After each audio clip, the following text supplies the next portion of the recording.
वह घड़ी है जिस घड़ी में हम आज के इस विशिष्ट विषय ग्रामीण क्षेत्र के दिव्यांगजनों के लिए समुदाय आधारित पुनर्वास उपागम की आवश्यकता तथा महत्व, इस विषय पर अत्यंत गंभीरता, धरातलीय भाव से अनुभवातीत अनुभव को प्राप्त परमादरणीय श्री गोपाल कृष्ण अग्रवाल सर को मैं सादर आमंत्रित करता हूं कि आप आए और आज के विषय पर अपने वृहद अनुभव हमारे बीच रखें। आदरणीय श्री गोपाल कृष्ण अग्रवाल सर। बहुत बहुत धन्यवाद नागेश जी। आवाज मिल रही है हमारी? जी सर, स्पष्ट आवाज है। जी जी जी, बहुत बहुत धन्यवाद। सबसे पहले तो मैं सीआरसी लखनऊ का धन्यवाद देना चाहूंगा कि एक बहुत ही महत्वपूर्ण विषय उन्होंने रखा और मुझे इस विषय पर आपके साथ संवाद करने का अवसर दिया। इसके लिए मैं निश्चित तौर पर सीआरसी लखनऊ का धन्यवाद ज्ञापित करना चाहूंगा और सभी आज इस वर्चुअली इस कार्यक्रम में जुड़े हुए अपने सभी साथियों का स्वागत करते हुए उनके प्रति एक अभिनंदन करते हुए मैं सीआरसी लखनऊ की गतिविधियां विशेष रूप से जब से डॉक्टर रमेश पांडे जी का यहाँ एक इन्होंने टेक ओवर किया, इसको एज ए डायरेक्टर या इन्होंने अपना कार्यभार लिया, तब से निरंतर जो तमाम चीजें चल रही हैं वो निश्चित तौर पर कहीं न कहीं जो अगर व्यापक संदर्भों में हम बात करें तो समुदाय को छूने वाली ही चीजें हैं। चाहे वो आपके कल का क्रियाकलाप हो जो आज भी चलेगा, जिसके अंतर्गत आप केंद्रीय विद्यालयों के प्रधानाचार्यों को प्रशिक्षित कर रहे हैं, ये एक व्यापक असर डालने वाले क्रियाकलाप हैं और निश्चित तौर पर ये इन द कैंपस नहीं, कैंपस की सीमाओं को बहुत बड़े दायरे में फैलाने वाली चीजें हैं। तो निश्चित तौर पर सीआरसी लखनऊ और उसका नेतृत्व और उसकी सारी टीम इसके लिए पूरी तरह से धन्यवाद की पात्र भी है और सभी हमारे स्पेशल फील्ड के लोगों के लिए ये एक बहुत अच्छा अवसर है कि इन सारे अच्छे अवसरों का वो जैसे हो वो पूरा सदुपयोग कर सके। तो पहला तो ये है कि ये निरंतर इसी तरह से सीआरसी लखनऊ और ये सारी टीम इसी तरह से अपने आने वाले समय में ऐसे नए नए आयामों को छुए, नए नए चीजों को उठाए, तो बिल्कुल इस फील्ड में भी बहुत इसका दूरगामी लाभ होगा और ये सारी चीजें कहीं ना कहीं एम्प्लॉयमेंट क्रिएशन में भी एट लास्ट मददगार होंगी, ऐसा हमारा मानना है। और ये निश्चित है कि ये पहल सीआरसी लखनऊ की बिल्कुल बहुत ही सार्थक साबित होगी। तो इसके साथ ही अब हम अपने मूल विषय पर आते हैं जो आज का इस संवाद का विषय रखा गया है कि समुदाय आधारित पुनर्वास विशेष करके ग्रामीण दिव्यांगजनों के उन्नयन में या उनके उत्थान में किस तरह एक प्रभावी भूमिका का निर्वहन कर सकता है या उसका एक इम्पोर्टेंस है, इस पर हम लोग आज चर्चा करेंगे। निश्चित तौर पर यदि हम समुदाय आधारित पुनर्वास की बात कर रहे हैं तो आप इसके बारे में मूलतः अवेयर हैं कि समुदाय आधारित पुनर्वास की अवधारणा समुदाय के स्रोतों के द्वारा, समुदाय के लोगों के द्वारा, समुदाय के अंतर्गत ये सारे डेवलपमेंट या जो भी उनके रिहेबिलिटेशन क्रियाकलाप हैं वो संपादित हों। सबसे पहला सवाल ये है कि डिग्निटी से जुड़ा हुआ है, सोशल जस्टिस से जुड़ा हुआ है, जो हम लोग जिसको एक सामान्य रूप में भी अगर माने कि एक व्यक्ति की पहली डिग्निटी परिवार से शुरू होती है और फिर उसके समुदाय से होती है, तभी वो व्यक्ति सही मायने में एक एम्पावर्ड व्यक्ति हो सकता है। तो सामुदायिक पुनर्वास सबसे बड़ा हथियार है जो एक दिव्यांग व्यक्ति को एक विशेष आवश्यकता वाले व्यक्ति को एक डिग्निटीफुल पर्सन के रूप में पहचान दिलाता है। क्यों कि हम समुदाय को ही जागृत करके समुदाय को ही ताकतवर बनाकर उसकी इस डिग्निटी, उसकी पहचान उसके नाम से, उसके काम से और उसके अंदर निहित जो क्षमताएं हैं उनको डेवलप करके समुदाय को हम जगा सकते हैं। तो पहला सवाल तो सामाजिक न्याय से जुड़ा है, जिसकी पहली सीढ़ी ही समुदाय आधारित पुनर्वास के माध्यम से ही जाती है। आज भी अभी हम आपको उदाहरण दे रहे हैं, कल ही आपका इत्तेफाक से गृह क्षेत्र भी है, हमारे निदेशक जो आपके डॉक्टर रमेश पांडे जी हैं CRC हररैया की ही हम घटना बताते हैं। गांव का ना मतलब पिछले कई सालों से वो बच्ची ब्लाइंड रही होगी और हमारे एक ब्लाइंड CBR साथी ने ही, अमर सिंह ने, उस बच्ची को आज 5 साल की अवस्था की हो गई, गिनती पहाड़ा ये सब तो उसने अपने परिवार और उससे सीखा, मतलब उसका चिन्हीकरण ही नहीं हुआ था और उसमें कोई जिम्मेदार नहीं है। जिम्मेदारी ये है कि परिवार को ऐसा लगता था कि 6 साल के बाद स्कूल में दाखिला कराने तक इसका कोई और उपयोगिता है ही नहीं, कि जिसको ये बताया जाए कि ये भी हमारी बच्ची दृष्टिबाधित है। क्यों? क्योंकि हमने अपने आप को संकुचित रखा और समुदाय आधारित पुनर्वास की अवधारणा में कोई भी डिस्क्रिमिनेशन नहीं होता। क्यों? कि वहां हम एज ग्रुप को या किसी प्रकार के पैरामीटर को फिक्स करके चिन्हीकरण को नहीं करते। हमको बच्चा पैदा हुआ बच्चा है तो भी उसके लिए हमारे पास कुछ सलूशन है, और यदि बच्चा 6 साल का हो गया है तो भी वो मेन स्ट्रीम एजुकेशन या जो भी सलूशन है। तो कहने का तात्पर्य है कि व्यापकता, क्योंकि जैसा कि आपको पता है कि CBR के 5 मैट्रिक्स हैं जो WHO के द्वारा डेवलप किए गए हैं।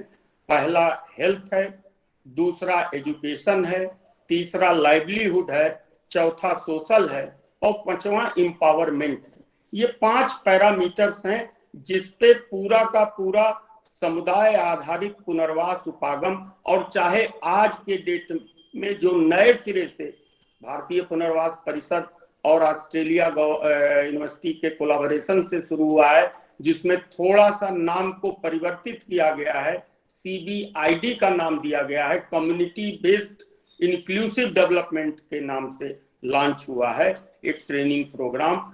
अल्टीमेट उद्देश्य उसका भी यही है, इन्हीं 5 बिंदुओं पर उसको भी फोकस करना है, जिसमें हेल्थ की यदि हम बात करें तो प्रिवेंशन, प्रमोशन, मेडिकल केयर, ये तीनों बिंदु तो मेडिकल सिस्टम के साथ कन्वर्जेंस से जुड़े हुए हैं, जिसमें डायरेक्टली रिहैब प्रोफेशनल का कोई रोल नहीं है।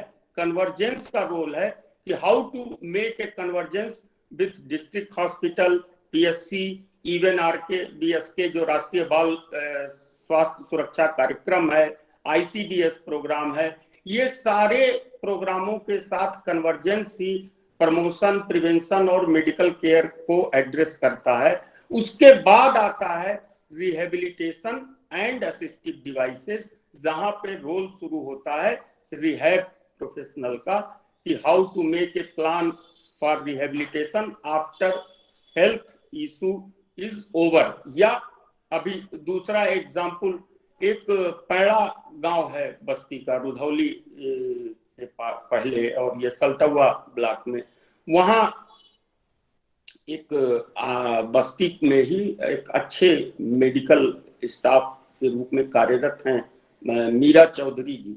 पिछले कई सालों से उनके बच्चे को मेनिंजाइटिस और तमाम बीमारियां थीं, जिसका इलाज वो करा रही थी, और इसी बीच उनको एहसास हुआ कि बच्चे की विजन डिटोरेट हो रही है। तो उन्होंने, चूंकि वो हेल्थ से जुड़ी हुई थी, तो उन्होंने हाईली स्टेप लिया और शंकर नेत्र चिकित्सालय में बच्चे को जाके दिखलाया। लेकिन वहां पे उनको यहाँ किसी ने ये एडवाइस नहीं की कि इसको बस्ती में ही एक और जगह है जहां जाके, या वहां जाके थोड़ा इस पॉइंट ऑफ व्यू से इनको शंकर नेत्र चिकित्सालय से रिफर किया गया कि आप यहाँ हमसे संपर्क कीजिए। अभी रिसेंटली संपर्क किया उन्होंने और संडे को बच्चे को लेके आएंगी।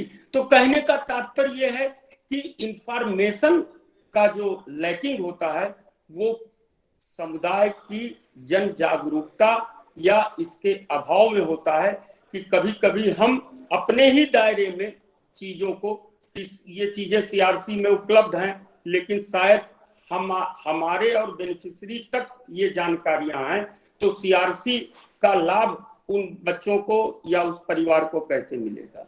तो कहने का तात्पर्य है कि हेल्थ इश्यूज को एड्रेस करने के बाद अब जो दूसरा हमारा टॉपिक है जो इसमें सीबीआर मैट्रिक्स का, वो है शिक्षा। अब शिक्षा में अगर हम बात करें तो early childhood education is a big challenge as जहां तक हमारे दिव्यांग बच्चों का सवाल है, चाहे वो आईसीडीएस के साथ कन्वर्जेंस का इशू हो, चाहे अन्य किसी प्रकार के प्रोग्राम का हो, चाहे प्री स्कूल जो शहरों में चलते हो वो भी अभी इंक्लूसिव ऑलमोस्ट नहीं है, वो भी अभी बहुत नॉमिनल लेवल पे कुछ महानगरों में कुछ प्रिपरेटरी स्कूलों ने, प्री स्कूलों ने स्पेशल सेक्शन बनाकर ऐसे बच्चों को लेना भले ही शुरू किया हो, लेकिन उसकी पहल तो सीआरसी लखनऊ जैसी सीआरसीज ने और राष्ट्रीय संस्थानों ने की है कि उन्होंने अर्ली इंटरवेंशन के प्रोग्राम को एक आयाम दिया है और शायद वो भविष्य में उसका एक्सपेंशन हो करके शायद और जिलों तक पहुंचे और हर डिस्ट्रिक्ट हॉस्पिटल में ऐसे अर्ली इंटरवेंशन सेंटर डेवलप हो।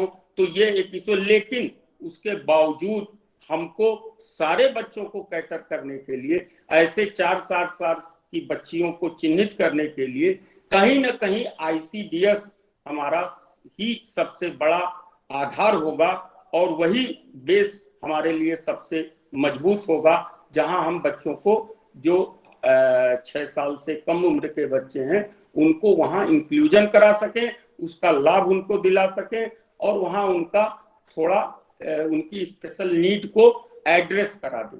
तो ये एक बिग चैलेंज है, लेकिन ये संभावना ग्रामीण क्षेत्रों में निहित है तभी जब समुदाय आधारित क्रियाकलापों के द्वारा ये जानकारी हो और साथ ही साथ आंगनबाड़ी कार्यकर्त्री को इस बात के लिए तैयार किया जाए कि वो ऐसे बच्चों को डिस्कार्ड न करे, उनको इंक्लूड करे और उनकी जरूरत को वो समाहित कर सके।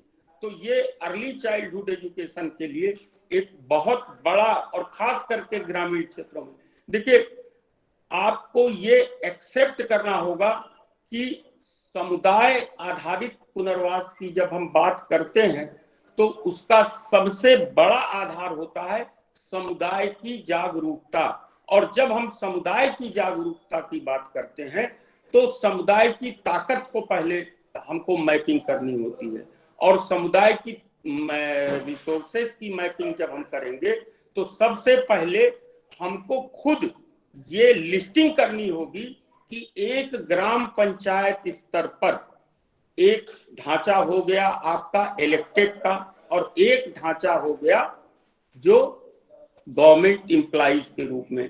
तो यदि इसकी मैपिंग शुरू करें तो ग्राम प्रधान, बीडीसी मेंबर, जिला पंचायत सदस्य, अभी विधायक और सांसद तक नहीं जाते हैं, हम पीआरआईज तक की बात रखते हैं। तो 3 सीढ़ियां तो ये हो गई। उसके बाद आपका अगर हम एम्प्लॉइज की बात करें तो आंगनबाड़ी कार्यकर्त्री, उस जगह का अध्यापक जो भी प्राइमरी स्कूल हो, उसके बाद राजस्व से जुड़े तमाम कर्मचारी, मनरेगा से जुड़े कर्मचारी।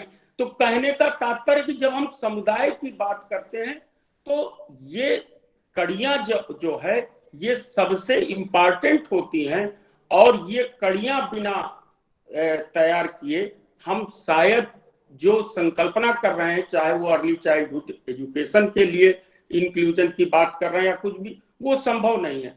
और आज दिक्कत क्या है कि हमको ढांचागत तौर, जैसे अभी पंचायत सहायक की नियुक्ति हुई जो शायद हर दिव्यांग व्यक्ति को जो उसका पेंशन का फॉर्म हो या अन्य किसी चीज को हो, केवल अकेले उस व्यक्ति की संवेदनशीलता एक ग्राम पंचायत के सारे दिव्यांगजनों की बहुत सारी ऑनलाइन एक्टिविटी की समस्या को दूर कर सकती है। और ये आने वाले समय में ऐसे चैनल, ऐसे सेवा प्रदाताओं को, चाहे वो पंचायत सहायक के रूप में हो, चाहे वो पंचायत सेक्रेटरी के रूप में हो, इनकी संवेदनशीलता और इनको हम कैसे ये अवेयर कर सकें कि उनको किस तरह की चीजों से लिंक करने की जरूरत है। क्योंकि अब तो आपका डिसेबिलिटी सर्टिफिकेट के लिए भी ऑनलाइन प्रोसेस करना होगा। तो कहीं ना कहीं पंचायत भवन अपने आप में एक ग्राम पंचायत के दिव्यांगजन के लिए बहुत कुछ करने का एक सशक्त माध्यम हो सकता है, यदि समुदाय आधार पर हम उनको इस बात के लिए तैयार कर दें। तो ये एक बहुत बड़ा रास्ता वो अपने आप बन सकता है कि उनको ग्राम पंचायत से बाहर आने की इन सब चीजों के लिए कम से कम तो आवश्यकता नहीं रह जाएगी। तो ये एक अभी दूसरा एक एग्जाम्पल आपको देना चाहेंगे, जो प्रयोग हम लोगों ने किया देवी पाटन मंडल में यूनिसेफ के साथ, कि एक ग्राम पंचायत को अपना डेवलपमेंटल प्लान बनाने का हर साल प्रोविजन है, जिसको जीपीडीपी कहा जाता है, ग्राम पंचायत डेवलपमेंट प्लान, जो हर ईयर का बनता है। और उसमें यदि प्रधान और सेक्रेटरी चाहें तो एक्सेसिबिलिटी से जुड़े इश्यूज को, डिसेबिलिटी से जुड़े इश्यूज को, लाइक एक्सेसिबल टॉयलेट, रैंप, या सड़कों में ऐसा कुछ फैब्रिकेशन जहां कच्ची है या वो है खड़ंजा करना है, व्हीलचेयर नहीं जा सकती, ऐसे तमाम वित्तीय प्रावधान वो जीपीडीपी में करके भारत सरकार के समक्ष रख सकता है और उस पर उसको धन आवंटन होने की दशा में उस पर कार्य भी किया जा सकता है। तो लेकिन इसमें संवेदनशीलता की जरूरत है, प्रधान की, पंचायत सेक्रेटरी की, एडीओ पंचायत की और बीडीओ की और ब्लॉक प्रमुख की। इस सारे चैनल्स पर यदि जानकारियां दी जाएं, उनको संवेदनशील बनाया जाए, तो कानूनी तमाम प्रावधान, चाहे वो आरपीडब्ल्यूडी एक्ट हो, चाहे सुगम्य भारत अभियान के द्वारा घोषित पैरामीटर्स हो, ऐसे तमाम रूल्स एंड रेगुलेशंस हैं जिनसे उनको उनके मानने के लिए उनको बाध्य करना बहुत कठिन कार्य नहीं है। जैसे कि मनरेगा में स्पष्ट है, सारी ग्रामीण विकास योजनाओं में कि आरक्षण है दिव्यांगजनों का, लेकिन आज भी मनरेगा में जॉब कार्ड बहुत सारे दिव्यांगजनों का नहीं बन पाता है, प्रधान नहीं एक्सेप्ट करता है। लेकिन यदि उस लीगल पहलू को और संवेदनशीलता को, एडवोकेसी को जोड़ के रखा जाए, तो निश्चित तौर पर मनरेगा में ये एहसास कराना कि नहीं, इसका भी जॉब कार्ड बन सकता है, ये कोई बहुत कठिन काम नहीं। इस पर भी हम आपको एक छोटा सा एग्जाम्पल देते हैं, बस्ती का ही एग्जाम्पल देते हैं कि एक उत्तर प्रदेश सरकार का एक प्रावधान है कि सभी राशन की कोटे की दुकानों में भी दिव्यांगों के लिए आरक्षण, ये आदेश है, लेकिन इसका अनुपालन करने के लिए एडवोकेसी की जरूरत थी। और कई सालों पहले यहाँ पर डीएम थी रोशन जैकब मैडम, जब बस्ती की जिलाधिकारी थी, तो उनके संज्ञान में वो प्रावधान लाया गया और उन्होंने इस चीज को इम्प्लीमेंट कराने के लिए विशेष फोकस किया। और नतीजा क्या हुआ कि आज राम दिनेश वो मतलब कम से कम 7-8 दृष्टिबाधित जो हमारे जानकारी में हैं, वो आज बस्ती में विभिन्न अपने अपने गांव में, हरैया में, बहादुरपुर में राशन की दुकानें अपने परिवार के साथ चला रहे हैं और उनके जीविकोपार्जन का, पूरे परिवार के जीविकोपार्जन का वो एक सशक्त माध्यम बना हुआ है। तो कहने का तात्पर्य यह है कि ये सारी चीजें केवल समुदाय आधारित क्रियाकलापों में नहीं था। क्यों कि इन चीजों पे आपका दिमाग एक रिटन पैरामीटर में, एक स्ट्रक्चर्ड पैरामीटर में, या जिसको यूं कहें कि किसी किताबी ज्ञान के तहत आप नहीं हासिल कर सकते। इसके लिए तो जमीन पर ही जाने पर ये चीजें समझ में आती हैं कि यहाँ भी स्पेस है। अभी बड़े स्ट्रक्चर की अमेज़न बहुत बिग रूप में डेफ को हायर कर रहा है। अब सवाल यह है कि ग्रामीण क्षेत्र में बैठा डेफ यूथ इस चीज को कभी नहीं जान पाएगा, क्योंकि ये सारी चीजें, बहुत सारी चीजें ऑनलाइन प्रोसेस में है जो उनके संज्ञान। लेकिन हमारे यहाँ से एक लड़के ने जाके इंदौर से, हम लोगों के ही मोटिवेशन से, उसने साइन लैंग्वेज का कोर्स किया और अभी उसका मार्कशीट नहीं निकला था। अभी उसने एग्जाम पास आउट किया और आके घर बैठा ही था, कांटेक्ट में था। उसको अमेज़न ने लखनऊ में ही, हवाई अड्डे से 15 किलोमीटर आगे वेयर हाउस उनका बना है, वहां उसको as a sign interpreter hire किया। और अब वो कह रहा है कि 10-15 बस्ती के लोगों की लिस्ट तैयार कीजिए, उनको यहाँ हम वेयर हाउस में इनकॉर्पोरेट करा लेंगे। तो कहने का तात्पर्य है कि समुदाय से ही निकला एक व्यक्ति, एक ऐसा जिसको एक नई जगह पहुंचा और वहां उसने एक्सप्लोर किया कि यहाँ तो प्रचुर संभावनाएं हैं डेफ लोगों के जॉब की, जो है एज ए वेयर हाउस में। तो कहने का तात्पर्य है कि ये चीजें आपको एक्सप्लोर करनी पड़ेगी। ये रेडीमेड कहीं कुछ बना हुआ लिखा हुआ नहीं मिलने वाला। जॉब क्रिएशन का दौर है, आपको क्रिएट करना पड़ेगा, बहुत सारी चीजें एक्सप्लोर करनी पड़ेंगी। और समुदाय आधारित पुनर्वास की ही ताकत से हम ग्रामीण क्षेत्र में बैठे अपने तमाम ऐसे नौजवानों, तमाम अपने ऐसे बेनिफिशरीज को कहीं न कहीं चिन्हित कर सकते हैं, उनकी ताकत को जान सकते हैं। और उनको आज लोग एग्जाम्पल देते हैं, अभी रमेश जी ने रखी बातें जो बिल्कुल वही एक सबसे बड़ी ताकत रही यहाँ की, जो समुदाय। हम दूसरे रूप में भी इसका एग्जाम्पल देते हैं कि आपको आज भी ये जान के आश्चर्य होगा कि बस्ती में इतना सारा मैन पावर डेवलपमेंट हुआ, बहुत सारे, लेकिन अगर आप शहर की बात करें तो बस्ती के हर वार्ड में शायद ट्रेंड मैन पावर नहीं मिलेगा अभी भी।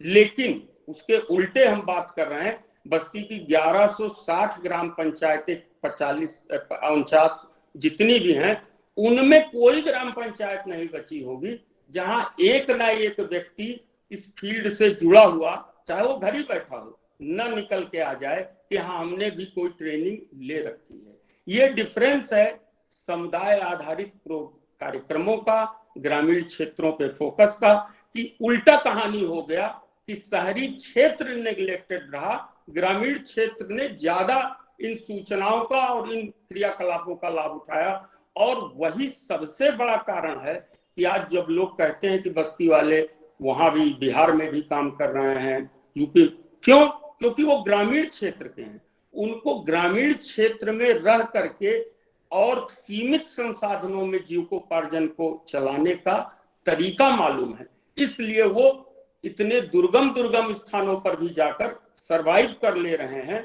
और अपने कार्य को भी अंजाम दे रहे हैं। तो ये समुदाय आधारित पुनर्वास की ही ताकत हम मानते हैं कि जो बस्ती को इतना ताकतवर जिसने बनाया। और हमारा इसीलिए ये मानना है, आज भी मानना है, कि जितना थ्रस्ट हम समुदाय आधारित क्रियाकलापों पे देंगे उतना ही हमारे ग्रामीण क्षेत्र में, क्योंकि एक एडवोकेसी भी कभी कभी बहुत सारी चीजों को खोलती है। आज हर ब्लॉक लेवल पे कहीं या तहसील मुख्यालयों पर बहुत सारे इंफ्रास्ट्रक्चर हो चुके हैं, तो वो सारी चीजें इस्तेमाल की जा सकती हैं, तैयार की जा सकती हैं, यदि हम उसके लिए सही माकूल तरीका अपनाएं, माकूल जन जागरण फैलाएं। तो हमने एजुकेशन को लेके दूसरा आपको बताया, ये हेल्थ, दूसरा एजुकेशन, और तीसरा एरिया है लाइवलीहुड, जिसमें आज बहुत जरूरत है स्किल डेवलपमेंट से जुड़े क्रियाकलापों पर। आप ये समझिए कि कौशल विकास के बहुत सारे क्रियाकलाप ब्लॉक स्तर पर, जिला स्तर पर भी हैं, अपार्ट फ्रॉम सीआरसीज रोल और स्पेशल रोल। वो तो अपना रोल परफॉर्म करेंगे ही और कर ही रहे हैं, लेकिन जितनी व्यापकता है लोगों की, जनमानस की, और 21 प्रकार की दिव्यांगता आने के बाद number of person with disabilities की, उसको कैटर करने के लिए हमको हर संसाधन का इस्तेमाल करना होगा, चाहे वो ग्राम स्तर पर चल रहा हो, चाहे वो ब्लॉक स्तर पर चल रहा हो, चाहे जनपद स्तर। हर जिले की आईटीआई को, हर जिले की पॉलिटेक्निक को हमको इंक्लूसिव करना होगा, और इसका प्रेशर तभी होगा जब गांव से युवा निकलेगा और इन चीजों के लिए अपने को प्रस्तुत करेगा कि हमको भी इसमें जोड़ा जाए, हमारा भी इसमें नामांकन किया जाए, हमको भी आईटीआई करना है 8वीं पास के बाद। तो ये चीजें हमको समुदाय, क्योंकि आप उसको रास्ता देंगे और अपने आप, जब ये लोकतंत्र है, जब लोगों का अपने इन्वॉल्वमेंट होगा, क्योंकि कोई इंस्टीट्यूशन ये तो कह नहीं सकता आईटीआई कि नहीं नहीं ये नॉन डिसेबल्ड के लिए है, ये विशेष आवश्यकता वाले युवाओं को नहीं प्रशिक्षण देती है। ये तो सवाल ये है कि ये प्रशिक्षण लेने के लिए ही कोई नहीं जा रहा है, कोई उनसे डिमांड ही नहीं कर रहा है कि हमको भी यहाँ दाखिला दिया जाए, हमको भी यहाँ प्रवेश दिया जाए।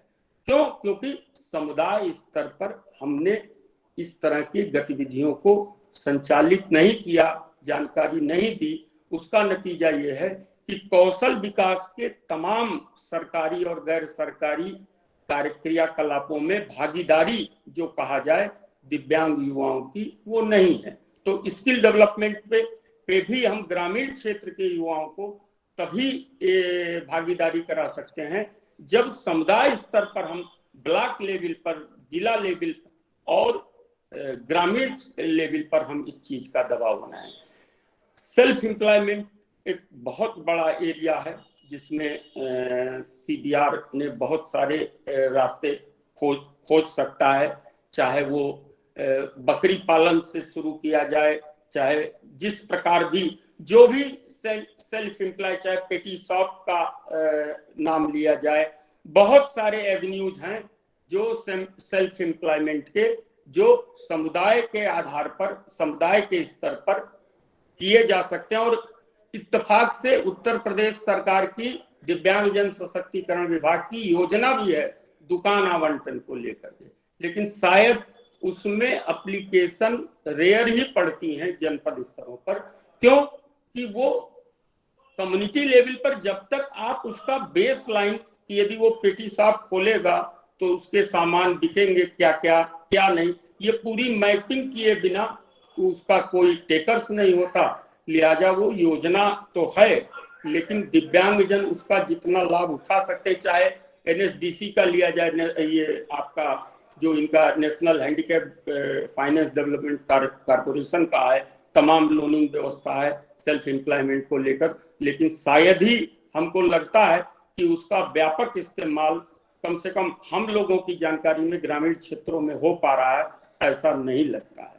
तो ये एक एरिया है जो निश्चित तौर पर समुदाय आधारित क्रियाकलाप के माध्यम से उसको ताकतवर बना सकता है, उसका आधार बना सकता है। और उसी से जुड़ा है financial services, still banking system, हमने जनधन खाते भी खोले, सब कुछ किए, लेकिन स्टिल हमारा मानना है कि बहुत सारे दिव्यांगजन बैंकिंग सिस्टम से और उसके सारे बेनिफिट से को अवेल करने में आज भी सक्षम नहीं हो पाए, और वो केवल अवेयरनेस की कमी से, केवल एडवोकेसी की कमी से आज भी तमाम ब्लाइंड पर्सन को, जबकि बोलने वाले एटीएम भी आ गए, सब कुछ हो गया, उसके बावजूद बहुत सारे बैंक आज भी डिक्लाइन करते हैं उनको एटीएम कार्ड देने से। तो ये केवल ये सारी चीजें बदलाव तभी संभव है जब समुदाय आधारित क्रियाकलाप से एडवोकेसी होगी, क्योंकि एक स्पेसिफिक पर्सन का प्रॉब्लम एड्रेस करके आप सिस्टम को नहीं क्रिएट कर सकते जब तक इसकी व्यापक लेवल पे एडवोकेसी। तो ये एक फाइनेंशियल सर्विस का था। और सोशल प्रोटेक्शन, सामाजिक जो उनको सुरक्षा है वो आप केवल और केवल समुदाय आधारित पुनर्वास उपक्रम के माध्यम से दिला सकते हैं। क्योंकि एक व्यक्ति को उठाकर कहीं तैयार करके ला करके छोड़ दिया जाए वहां उसको, वो उसको सामाजिक सुरक्षा नहीं दे सकता। सामाजिक सुरक्षा तो केवल और केवल समुदाय में रहकर उसके विकास के आयाम को तय कराने से, और ये इसका हम लोग अक्षरशः एग्जाम्पल हम अपने जनपद में तो देख ही रहे हैं और बहुत सारे एग्जाम्पल होंगे इसके पूरे देश में। लेकिन आज हम लोग ऐसे ऐसे दृष्टि दिव्यांगों या डेफ युवाओं को देख रहे हैं जो शायद कभी कल्पना नहीं करते थे कि घर से 10 कदम भी वो चल पाएंगे। आज वो उसी समुदाय के नाते आज वो इंडिपेंडेंटली एनएबी के टीचर के रूप में भी ब्लाइंड पर्सन काम कर रहा है, केवल समुदाय के ही मदद से। तो ये ताकत जो है, क्योंकि उसकी सारा डेवलपमेंट, सारा क्लोजनेस उसी समुदाय में जुड़ी हुई है और वही समुदाय ही उसके लिए सलूशन बन करके खुद ही सलूशन निकाल रहा है। उसमें हमारा आपका कोई रोल ही नहीं है, वो खुद वो सलूशन उसको मिल रहा है कि चलो हम ऐसा कर देते हैं, आज हम तुम्हारे लिए ये कर देते हैं, हम वहां जाना है, चलो आज हमको जाना उधर, चलो तुमको छोड़ देते हैं। तो कहने का तात्पर्य यह है कि ये सामाजिक सुरक्षा केवल और केवल समुदाय आधारित क्रियाकलापों के माध्यम से निकल सकती है और वही उसके लिए। तो अभी हम लोगों ने बात की लाइवलीहुड पे, हेल्थ, एजुकेशन, लाइवलीहुड, और चौथा है सामाजिक सोशल, जिसमें उसको पर्सनल असिस्टेंट, जो हमने पहले ही बात की कि अगर उसका सबसे अगर वो 18 से ऊपर की आयु का है तो जो उत्तर प्रदेश सरकार का सबसे ज्यादा उपयोग होने वाला कार्यक्रम है पेंशन योजना, वो उसको ऑनलाइन प्रोसेस से उसको लिंक किया जा सकता है और पंचायत ही उसके लिए सफिशिएंट प्लेस है सारी क्रियाकलाप करने के लिए। उसके आगे तो फिर बहुत सारे आयाम हैं, रिलेशनशिप, मैरिज, और निश्चित तौर पर समुदाय की जागरूकता, समुदाय का आगे आना ही उसके जो अन्य सामाजिक पहलू हैं, चाहे वो रिश्तों से जुड़े हों, चाहे उसके नौकरियों से जुड़े हों, चाहे उसकी शादी विवाह से जुड़े हों, इन सारी चीजों का हल केवल और केवल समुदाय के पास है। उसको अन्य तरीके से शायद वो इतने आसान नहीं हो सकते कि जहां उसके यदि एक राशन की दुकान मिल जाना ही एक दिव्यांग व्यक्ति के पूरे परिवार को, परिवार में उसके महत्व को, परिवार में उसकी बाइंडिंग को, परिवार में उसको कितना उसका मैग्नीट्यूड हो सकता है, ये आप स्वतः कल्पना कर सकते हैं। तो निश्चित तौर पर अभी हम आपको दूसरा भी एग्जाम्पल दे रहे हैं, संत कबीर नगर जिले के और एकदम सेमरियावा ब्लॉक का लड़का है इंद्र सेन, उसका फादर 4th क्लास का एम्प्लॉय है एक बैंक में, बहुत संघर्ष का, उसके और 2-3 भाई हैं, वो सामान्य हैं, नेत्रवान हैं, लेकिन इस बच्चे को बीएड करने के बाद उसने सीटीईटी में सफल, और अभी वो दिल्ली में पोस्टेड है पिछले 6। आप समझिए उस अकेले बच्चे ने पूरे परिवार का, उसकी शादी नहीं हुई, अन्य भाइयों की शादी भी हो चुकी है, लेकिन उसने अकेले वो पूरे परिवार के लिए जीवन का बहुत बड़ा आधार लेकर सामने आया। तो कहने का तात्पर्य है कि और उसकी इस नौकरी में उसके इसके किसी का कोई रोल नहीं है, रोल उसका स्वयं है, उसकी स्वयं की मेहनत है। केवल रोल इतना है कि उसको सही उम्र पे, सही समय पे उसको अवसर मिला, अवसर की जानकारी मिली, जिसका उसने पूरा सदुपयोग किया। अदरवाइज जिस गांव का वो लड़का था, जिस ग्रामीण क्षेत्र का, कोई सवाल ही नहीं था कि वहां तक यदि लोगों ने पहुंच न की होती, ये जानकारी न दी होती, तो आज वो शायद उसका कोई और मुकाम होता, जीवन में बहुत सारे और मुकाम हो सकते थे, लेकिन वो इसलिए क्योंकि उसको सही समय पर शिक्षा से जुड़ गया, गांव के ही स्कूल से पढ़ना शुरू कर दिया और धीरे धीरे धीरे उसका भाग्य साथ दिया कि यहीं से उसको बीएड करने का अवसर भी मिला। तो कहने का तात्पर्य यह है कि ये समुदाय आधारित क्रियाकलापों की ताकत है कि जिसमें हम आपको एक नहीं सैकड़ों उदाहरण गिना सकते हैं कि बस्ती का हमारा राम सागर आज अहमदाबाद का नंबर 1 का फिजियोथेरेपिस्ट बन करके और गुजरात में डंका बजाए हुए, और बड़गोड़ा गांव है बहादुरपुर का, वहां का निवासी है। तो कहने का तात्पर्य हम ये सारे जो बातें कही ये सब जगह ऐसा हो सकता है और हो रहा होगा, ये हमारा नहीं मानना है, लेकिन गांव में समुदाय आधारित क्रियाकलाप करके ही जब पूरे चेन को आप जब तक नहीं तैयार करेंगे, खाली हम और बेनिफिशरीज मिलके ये कहानी नहीं बना सकते। जब तक बस्ती का एपीएन डिग्री कॉलेज न संवेदनशील उस समय हुआ होता, किसान डिग्री कॉलेज संवेदनशील ना हुआ होता, तो राकेश सोनी, नृसेन जैसे लोगों को वहां से ग्रेजुएशन करने का शायद अवसर ही नहीं मिल पाता, क्योंकि ये आज के 10 साल पूर्व की सारी कहानी है। तो कहने का तात्पर्य, और अब तो स्थितियां बहुत बदल चुकी हैं, तो अब तो हमारे लिए और आसान है कि इन चीजों को यदि समुदाय आधारित, और शायद अब जो नई कड़ी आई है ऑस्ट्रेलिया यूनिवर्सिटी का प्रोग्राम, ये शायद आने वाले समय में फिर से समुदाय आधारित क्रियाकलापों को एक नया थ्रस्ट दे, ऐसा हमारा मानना है। तो ये सामाजिक क्षेत्र की हमने बात की, और लास्ट जो कंपोनेंट है सीबीआर मैट्रिक्स का वो है एम्पावरमेंट। और एम्पावरमेंट में जो हमारा रोल है एडवोकेसी एंड कम्युनिकेशन, जो सबसे इम्पॉर्टेंट रोल है कि हम एडवोकेसी करें, कम्युनिकेशन करें, कम्युनिटी मोबिलाइजेशन जो दूसरा सबसे इम्पॉर्टेंट फैक्टर है जिस पर पहले से ही हम चर्चा कर रहे हैं, हाउ टू मोबिलाइज कम्युनिटी। और जब कम्युनिटी मोबिलाइजेशन की बात हम कर रहे हैं तो उसमें वो सारे पैरामीटर आ रहे हैं, चाहे वो स्ट्रक्चर्ड हो और चाहे नॉन स्ट्रक्चर्ड हो, चाहे पीआरआई से जुड़े हो, चाहे इलेक्टेड रिप्रेजेंटेटिव से जुड़े हो, ये सारे के सारे कम्युनिटी मोबिलाइजेशन के रिसोर्सेज हैं जिसको मोबिलाइज करके ही हम एक अपने आप को आगे ला सकते हैं। और उसके अलावा कुछ चीजें ऐसी हैं जो भी साथ साथ की जा सकती हैं, अवेयर की जा सकती हैं, और वो है पॉलिटिकल पार्टिसिपेशन।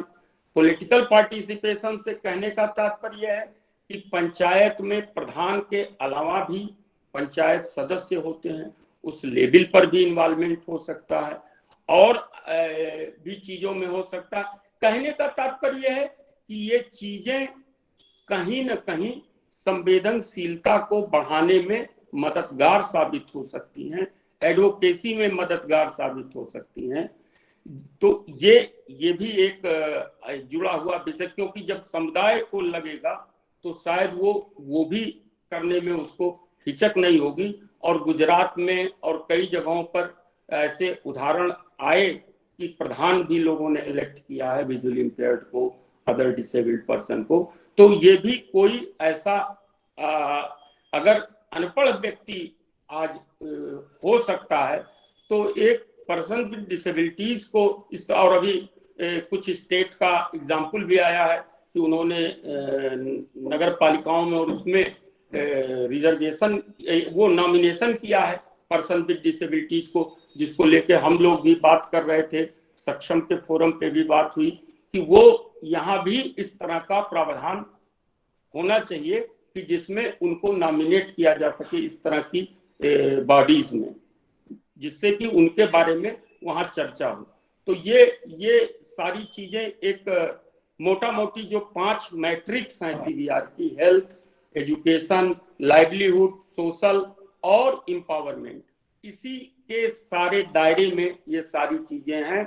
और निश्चित तौर पर यदि हम ग्रामीण क्षेत्र के दिव्यांगजन की बात कर रहे हैं तो निश्चित तौर पर कहीं ना कहीं सामुदायिक पुनर्वास उपक्रम ही एक सबसे सशक्त, पावरफुल और सबसे परिणामपरक माध्यम हो सकता है, जहां हम ग्रामीण क्षेत्रों में न केवल दिव्यांगजन के लिए बल्कि पूरे समुदाय के लिए एक सशक्त वातावरण बना सकते हैं, जिसमें हम जो ये नारा है हमारे प्रधानमंत्री जी का, सबका साथ सबका विकास, उसका सही उत्तर समुदाय आधारित पुनर्वास इनके इंक्लूसिव डेवलपमेंट मॉडल में ही छुपा है। तो ये कहने में कोई संदेह नहीं है कि समुदाय आधारित पुनर्वास उपक्रम ही ग्रामीण दिव्यांगजनों के पुनर्वास के लिए भी, उनके समेकित विकास के लिए भी सबसे महत्वपूर्ण और सबसे इम्पोर्टेंट क्रियाकलाप हो सकता है। पुनः हम सीआरसी लखनऊ के प्रति आभार व्यक्त करते हुए हम अपनी बात को यहाँ समाप्त करते हुए हम ये जरूर वो अनुरोध करेंगे कि यदि आपके कुछ इस पर कोई चर्चा करने की या किसी प्रश्न की आवश्यकता हो तो आप हमसे कर सकते हैं। बहुत बहुत धन्यवाद। सादर धन्यवाद सर। आज के इस बहुविशिष्ट विषय पर गहन भाव से युक्त आपका उद्बोधन के क्रम में आपने सीबीआर के 5 कंपोनेंट्स को विशेष रूप से सभी के समक्ष रखा।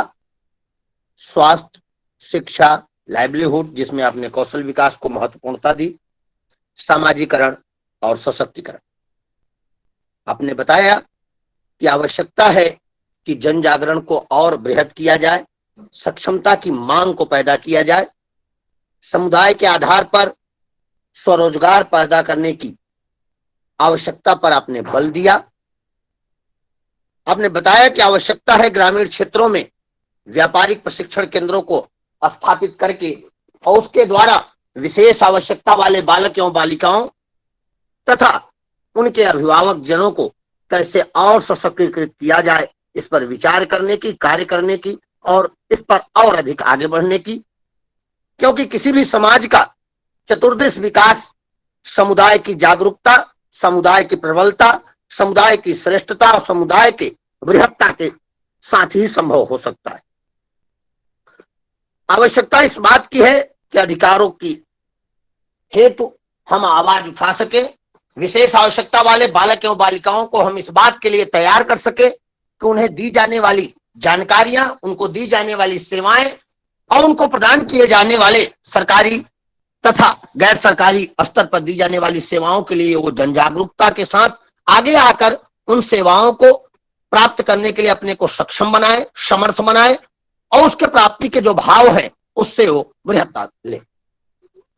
निश्चित ही आज का आपका उद्बोधन सर एक मील का पत्थर और एक अत्यधिक जानकारी युक्त भाव और एक मर्मीय भाव हमारे बीच रखा है। मैं आमंत्रित करता हूं हमारे साथ जुड़े हुए जितने भी श्रोतावृंद हैं, अगर आज के विषय से संबंधित आपका कोई प्रश्न है या ऐसा प्रश्न जो आज के विषय से संबंधित है तो आप सर के समक्ष रखें, जिससे आपके प्रश्नों का उत्तर हम सर के द्वारा प्राप्त करें। हमारे सभी प्रतिभागी जन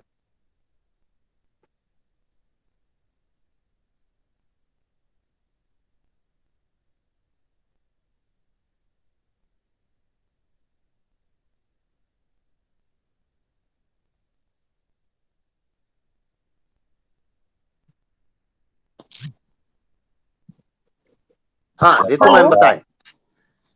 हेलो जी जी हाँ सर, आवाज आ रही है मेरी? नमस्कार सभी लोगों को। सबसे पहले सीआरसी लखनऊ टीम को बहुत बहुत धन्यवाद। और गोपाल सर, हमारा ये क्वेश्चन है आपसे कि जी जी बोलिए। इतने मतलब आज हम 21वीं सदी में पहुंच गए हैं और जी जी आज भी अवेयरनेस की इतनी ज्यादा कमी है, ये क्यों हो रहा है? संवेदनशीलता की इतनी ज्यादा कमी और इतना ज्यादा पिछड़ा है ये समाज, ऐसा क्यों है? जी मैडम, आपका जो सवाल है वो बिल्कुल जायज है, लेकिन हम इसको दूसरे तरह भी आपको कहना चाहेंगे। कमी जागरूकता की नहीं है, कमी शायद जागरूकता के आयामों की है। जैसे शायद आज जैसे हम लोगों को खुद 1 साल 2 साल पहले नहीं पता था कि ग्रामीण क्षेत्रों के विकास के लिए ग्राम पंचायत डेवलपमेंट प्लान बनता है। तो सवाल यह है कि ये बात यदि हमको पता ही नहीं है तो हम गांव में जा भी रहे हैं तो जागरूकता इस बात की कैसे बताएंगे। तो कहीं ना कहीं इस बात को स्वीकार करने में कोई गुरेज नहीं है कि इस कोरोना काल ने हम सबको ये अवसर ऑनलाइन करके बहुत सारी ऐसी चीजों को जो शायद जिससे हम अवेयर नहीं थे वो थे उसका अवसर, नई ताकत। दरअसल होता क्या है कि जो हमारे रूल्स रेगुलेशन हैं, लॉज हैं, ये इंस्ट्रूमेंट हैं, ये हथियार हैं। अब सवाल ये है कि ये हथियार स्वतः नहीं दगेंगे, इनको दागने के लिए, चलाने के लिए हमको इस्तेमाल करना पड़ेगा। और शायद हम बात तो करते हैं RPWD एक्ट है, RCI एक्ट है, फलाना एक्ट है, लेकिन ये एक्ट स्वतः नहीं लागू हो जाएंगे। इन एक्टों को लागू करने के लिए भी एडवोकेसी करनी पड़ती है और शायद इसीलिए बहुत सारे मामले न्यायालय में भी जाते हैं। तो जो हमने इन हथियारों का शायद उपयोग नहीं किया, दिक्कत ये है कि जो आज भी हम जनसाधारण की बात मत कीजिए, बहुत सारे उच्च पदों पे बैठे अधिकारी भी ये, अभी हम आपको रिसेंटली उदाहरण देते हैं कि लोकपाल के पद निकले थे मनरेगा में, कुछ जनपदों के, और उसमें बस्ती जनपद से हमने भी किसी को मोटिवेट किया कि भले आप डिसेबिलिटी फील्ड के हैं, आप इसमें अपने आप को प्रस्तुत कीजिए। उनका इंटरव्यू भी कॉल किया गया और वहां बैठे सचिवालय में उच्च स्तर के अधिकारियों ने पूछा कि कैसे कोई ब्लाइंड मनरेगा में काम करेगा। उन्होंने उसका सही उत्तर दिया, प्रैक्टिकल हो गया। तो आप जो बात कह रही हैं ये बहुत व्यापक है और इसकी यही तो सबसे बड़ी चीज है। और उसकी पहल आप डॉक्टर रमेश पांडे जी जैसे लोग कर रहे हैं, जो आज 3 दिन पूरे केंद्रीय विद्यालयों का जो प्रशिक्षण चल रहा है, ये उसी तरह के क्रियाकलापों की कड़ी है जो कार्य आज CRC ने शुरू किया, आंगनबाड़ियों का प्रशिक्षण कराया। तो यही माध्यम निकलेंगे जिनसे शायद हम अवेयरनेस को नया आयाम दे पाएंगे। धन्यवाद।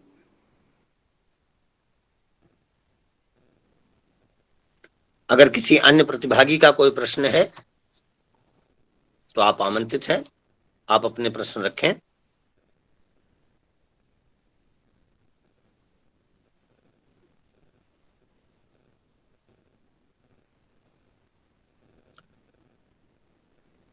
हमें लगता है आवश्यकता के अनुसार सर का एक श्रेष्ठ तत्वबोधन, जागरूकता और एक नई संकल्पना को स्थापित कर रहा।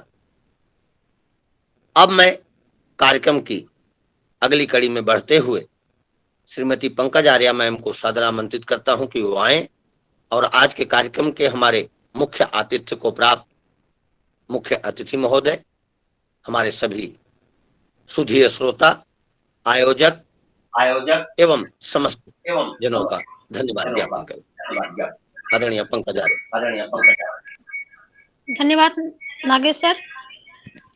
मैं धन्यवाद देना चाहूंगी आज के हमारे मुख्य वक्ता श्री गोपाल कृष्ण अग्रवाल जी का, जिन्होंने इतने अच्छे और इतने विस्तृत रूप में इस कार्यक्रम में CBR के बारे में लोगों को बताया और इसके बारे में लोगों को अनेक प्रकार की जो दिव्यांगजनों के लिए विशेष आवश्यक व सहायक साबित हो, इसके बारे में चर्चा किए, जो बहुत ही उत्तम विषय रहा। इसके साथ हम श्री गोपाल कृष्ण अग्रवाल जी का बहुत बहुत सादर धन्यवाद ज्ञापित करना चाहते हैं, जो अपना कीमती समय निकालकर हमारे इस कार्यक्रम में आए और इस कार्यक्रम में CBR से संबंधित बहुत सी अच्छी जानकारियां हमारे श्रोतागण को प्रदान किए। सर, आपका बहुत बहुत धन्यवाद। इसके बाद हम धन्यवाद देना चाहेंगे श्रीमती स्मिता जयवंत मैम का, जो NIPPDU नई दिल्ली की डायरेक्टर मैम है, मैम आपका बहुत बहुत धन्यवाद। आपके सहयोग से ही हमारा यह कार्यक्रम आयोजित होता है और हम उम्मीद करते हैं कि आगे भी आप हमारा सहयोग करें, जिससे हम इस प्रकार के कार्यक्रम का आयोजन करते रहें।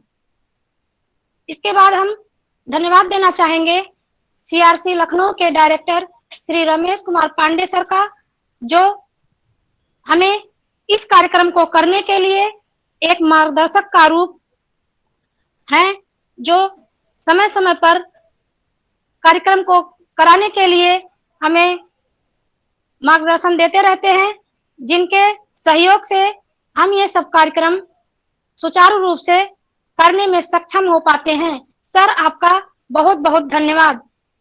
इसके अलावा मैं धन्यवाद देना चाहूंगी हमारे course coordinator Shri Rajiv Ranjan sir का, जिनके सहयोग से हम इस कार्यक्रम को अच्छे प्रकार से संचालित कर पाते हैं। सर आपका बहुत बहुत धन्यवाद।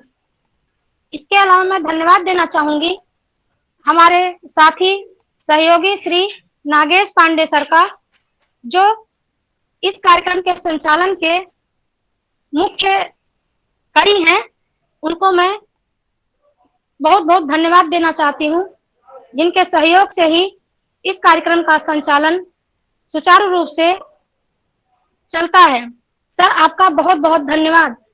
इसके अलावा मैं धन्यवाद देना चाहूंगी जितने भी हमारे श्रोतागण हैं, जो हमारे प्रतिभागी हैं, उनका मैं धन्यवाद देना चाहूंगी, जो इस कार्यक्रम में जुड़कर इस कार्यक्रम को आगे बढ़ने में हमारी मदद करें। और इस विषम परिस्थिति में, जैसा कि मौसम का हाल सबको पता ही है कि कितना खराब है, फिर भी हमारे प्रतिभागी लोग भारी से भारी मात्रा में अपनी उपस्थिति दर्ज कराएं। आप सभी प्रतिभागियों का बहुत बहुत सादर धन्यवाद। इसके अगली कड़ी में मैं श्री नागेश पांडे सर को आमंत्रित करूंगी कि वो आए और कार्यक्रम को आगे की ओर ले चलें। सर बहुत बहुत धन्यवाद मैम। मैं पुनः आज के हमारे विशिष्ट वक्ता मुख्य अतिथि परमादरणीय गोपाल कृष्ण सर को बहुत बहुत धन्यवाद ज्ञापित करता हूं। संपूर्ण सीआरसी परिवार की तरफ से धन्यवाद ज्ञापित करता हूं कि आज आपने अपनी बृहत्ता के साथ, अपनी श्रेष्ठता के साथ अनुभवातीत जो मनोभाव हमारे बीच रखे हैं, वह निश्चित ही हमारे चिंतन में एक नए आयामों की स्थापना करेंगे। मैं सभी प्रतिभागियों का सीआरसी लखनऊ की तरफ से बहुत बहुत धन्यवाद ज्ञापित करता हूँ। आप सभी को बताना चाहूंगा, department of empowerment of person with disability दिव्यांगजन, ministry of social justice and empowerment, government of India के द्वारा 24/7 चलने वाली mental health rehabilitation helpline Kiran, जिसका टोल फ्री नंबर है 180059900019, 180059900019। इस पर आकर के आप मानसिक स्वास्थ्य से संबंधित, मानसिक अस्वस्थता से संबंधित विषयों पर पुनर्वास प्राप्त कर सकते हैं, सुझाव प्राप्त कर सकते हैं। इसी भाव के साथ सीआरसी लखनऊ की रचनात्मक गतिविधियां आपके समक्ष निरंतरता के साथ आती रहेंगी। आप सभी का बहुत बहुत धन्यवाद। आप सभी ने अपना समय दिया, सभी को सादर प्रणाम। आप सभी विधिवत फीडबैक फॉर्म फिलअप करके यहां से लेफ्ट हो सकते हैं। सभी को सादर प्रणाम।